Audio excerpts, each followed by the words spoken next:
हर हर महादेव दोस्तों। तो मेरा नाम है यश और स्वागत है आपका मेरे चैनल में।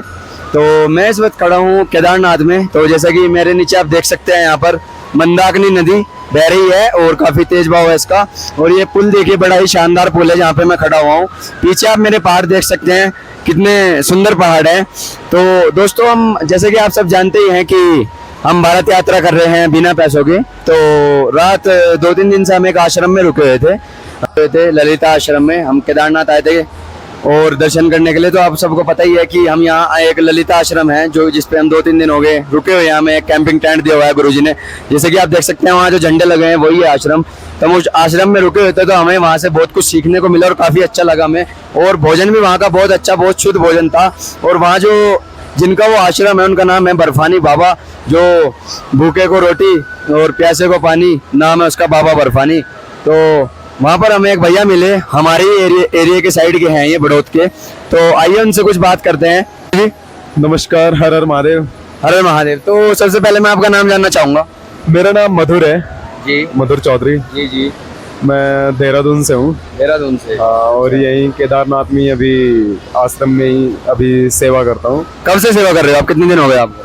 वैसे तो 2 बार आ चुके हैं, लेकिन यहाँ पे अभी जो है अभी 1.5-2 महीना हो चुका है अभी। अच्छा, 1.5-2 महीना हो चुका है। 1.5-2 महीना हो चुका है अभी। अच्छा। तो जो बाबा बर्फानी है, जो इनके बारे में बताइए थोड़ा कुछ। बाबा बर्फानी जी तो एक जो है तपस्वी है एक जी। और बहुत बड़े संत हैं जो यहीं पे साधना करते हैं। जी जी। हिमालय पे ही। जी जी। और शीतकाल में भी यहीं पे रहते हैं। शीतकाल में भी वो यहीं पे अपनी साधना जो है कंटिन्यू रखते हैं। अच्छा। बाकी 2-4 लोग उनके साथ भी जो रहना चाहता है वो भी यहाँ पे रहते हैं साथ में उनकी सेवा के लिए। इनका नाम बाबा बर्फानी क्यों पड़ा? एक्चुअली बाबा बर्फानी इन्हें इसलिए बोलते हैं कि हिमालय में जो -30 से 35 डिग्री टेम्परेचर में भी जी जी साधना करते हैं। इतना आसान नहीं होता देखो जी। तो बहुत बड़े संत है, बहुत ज्यादा साधना इन्होंने की हुई है। तो इस वजह से ये यहाँ पे रह लेते हैं, यहाँ पे अपना टाइम स्पेंड कर लेते हैं और उसमें भी अपनी भक्ति में लगे रहते हैं, लीन रहते हैं। वैसे महाराज, आपको देखने से लग रहा है कि आप हमारी एज के मतलब नौजवान हो। तो ये सब वेशभूषा कैसे, क्या स्टोरी है इसके पीछे? बस स्टोरी देखो, सबकी अलग अलग होती है। हाँ, अलग अलग होती है, वही जनता जानना चाह रही है ना कि क्या अलग, वो थोड़ा वो भी सीखें आपसे देख के कि एक नौजवान, एक फैसिलिटी में रहने वाला लड़का इस वेशभूषा में आ गया है और भजन कीर्तन कर रहा है। उसके पीछे क्या स्टोरी है वो जानना चाहेंगे जनता। एक्चुअली ये है कि इंसान 2 तरीके के इंसान होते हैं जीवन में ना। जी जी। एक ज्ञानी और एक अज्ञानी। तो ज्ञानी वो होते हैं जो पैसा भी कमाते हैं और अध्यात्म से जो है जुड़े रहते हैं। वो अज्ञानी वो होते हैं जो पैसा कमाने के बाद जो है पैसे को ही देखते हैं और अध्यात्म को जो है भूल जाते हैं और उस पैसे का फिर गलत यूज करते हैं, नशे में यूज करते हैं, किसी भी चीज में यूज करते हैं। जी जी। गलत तरीके से यूज करते हैं। उसके बाद वे फ्रस्ट्रेशन में आ जाते हैं, जब मतलब उनके आसपास की जो चीजें हैं वो उनसे दूर हो चुकी, जब वो सब कुछ खो देते हैं तो बिल्कुल फ्रस्ट्रेशन में आ जाते हैं। उनके मन में घर बैठे बैठे ऐसी चीजें आने लगती है कि वो सुसाइड कर ले, इस तरह की चीजें, क्योंकि उन्होंने अपनी जो लाइफ है वो स्पॉइल कर ली है। बिल्कुल। तो बाबा जी, तो मेरे साथ कुछ ऐसा ही हो रखा है। पैसा बहुत कमाया लेकिन अध्यात्म से जो है हट गए बिल्कुल। तो इस वजह से मेरे लाइफ जो है वो बहुत ज्यादा बस मरने के कगार पे ही थी। तो मैं घर से निकला था, काफी टाइम हो चुका मुझे, 1.5-2 लगभग 3-4 महीने लगभग हो चुके हैं घर से निकले। हाँ, घर से। तो घर वालों ने कुछ बोला नहीं? बस घर वाले खुश है, क्योंकि मैंने उस टाइम जब मैंने अपनी हालत देखी तो मैंने रात को सोते टाइम यही सोचा कि मुझे जो है अपनी लाइफ को पूरी तरह अध्यात्म से जोड़ देना चाहिए। जब मैं पूरी तरह अध्यात्म से जुड़ूंगा शायद तभी कुछ चेंजिंग आ सकती है और वहीं से कोई रास्ता निकलेगा। जी जी। तो इस वजह से फिर मैंने केदारनाथ धाम चुना। केदारनाथ धाम इसलिए मैंने चुना क्योंकि देखो, शिव पुराण में भी लिखा हुआ है कि आपकी सबसे ज्यादा सेवा वहीं लगती है और आपके पाप वहीं धुलते हैं, जो आपने बुरे कर्म किए हैं वो वहीं धुलते हैं। हिमालय का तट हो, हिमालय और नदी का तट हो, और जी आप बोल सकते हैं कि जहाँ आप भोग कर रहे हो, अनुष्ठान कर रहे हो, और एक तीर्थ स्थल हो। और आप देख सकते हो केदारनाथ हिमालय पे है, नदी का तट है, हम बैठे वहाँ अनुष्ठान करते हैं, भोग करते हैं और जो है एक तीर्थ स्थल भी है केदारनाथ। जी, बिल्कुल। तो हम बहुत अच्छी जगह मैंने चुनी और यहाँ रह के आश्रम में बहुत अच्छा लगा। सारी सुविधाएं हर तरह की इंसान से जुड़ी हुई। खाना भी बिल्कुल प्योर अपने घर जैसा। खाना हम एक बार को घर पे अपने बासमती चावल खरीदने के लिए सोचते हैं। जी बिल्कुल लोग सोचते हैं। सोचते हैं बासमती बिल्कुल। चावल इतना महंगा है। हाँ। यहाँ आश्रम में बासमती चावल बनता है वो भी प्योर बिना किसी मिलावट के। और बासमती बनता है, देसी घी यहाँ पे आता है, सारी चीजें यहाँ पे अवेलेबल है। केदारनाथ में आप ये सोचो, केदारनाथ एक ऐसा धाम है हिमालय पे बसा हुआ, अगर आप एक सुई भी लेके नीचे से किसी को ऊपर भेजोगे तो उसकी जो कॉस्ट है वो 1000 रुपये हो जाती है लगभग। उसे कोई फ्री में तो लेके नहीं आएगा नीचे से एक सुई आपकी। तो यहाँ देखो बाबा जी जो है, ऊपर वाले की क्या कृपा है, श्री राम का इनके ऊपर जो है बहुत बड़ा आशीर्वाद है, भोलेनाथ की कृपा है। यहाँ 4 टाइम भोजन चलता है और बहुत ही अच्छा भोजन चलता है ऊपर वाले की दुआ से। और हमारे लिए भी जो हम यहाँ सेवारत है, हमारे लिए भी यहाँ किसी चीज की कोई भी कमी नहीं है। हम कुछ भी चीज बाबा जी को बोलते हैं तो तुरंत हमारे लिए जो है अवेलेबल हो जाती है। बाबा जी का ज्यादा टाइम वेस्ट नहीं करूंगा क्योंकि इस टाइम थोड़ा सेवा का टाइम हो गया, बाबा जी को जाना है आश्रम में और हमें भी निकलना है। तो मेन बात ये करते हैं बाबा जी, ब्रह्मचर्य का पालन कैसे करें? देखो, ब्रह्मचर्य का पालन तो आप तभी करोगे जब सभी चीजों का आप जो है अपने जीवन से मोह माया सब कुछ त्याग दोगे। जी बाबा जी। ऐसा भी नहीं है कि त्यागने से ही होगा, कुछ इंसान वैसे भी कर लेते हैं। देखो, हर तरह के इंसान होते हैं, कुछ नहीं कर पाते कुछ कर लेते हैं। जो नहीं कर पाते वो जो है अपनी सभी मोह माया को त्याग दे, धन दौलत कुछ नहीं है, अपना अध्यात्म से जुड़े, सनातन धर्म का पालन करे। हमारा सनातन धर्म जो है सबसे पुराना है।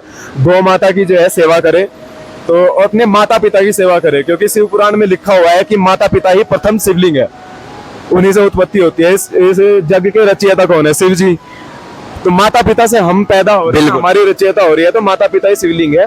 जो इंसान अपने माता पिता का आदर नहीं करता, उनकी बात नहीं मानता, वो चाहे 1000 शिवलिंग का जो है अभिषेक कर ले, उसे कोई फायदा नहीं होने वाला। कुछ हमारी उम्र के नौजवान माँ बाप की बातों का बुरा मान लेते हैं, रिजल्ट में मार्क्स कमाने की वजह से आत्महत्या कर लेते हैं। तो आप उन्हें बताइए कि आत्महत्या करने के बाद मोक्ष नहीं मिलता, बल्कि उनकी आत्मा भटकती रहती है। जनता को बताइए। आत्महत्या कोई सोल्यूशन नहीं होता, वरना हम भी कभी के कर लेते। आत्महत्या जो है ये हमारे वेदों और पुराणों में सभी चीजों में लिखा हुआ है कि आत्महत्या जो है वो सबसे बड़ा पाप है। क्योंकि ऊपर वाले ने जितना आपको जीवन दिया है वो आपको जीना पड़ेगा, चाहे मर के जियो, अपनी जिंदगी भी अपनी नहीं है, चाहे जिंदा रह के जियो।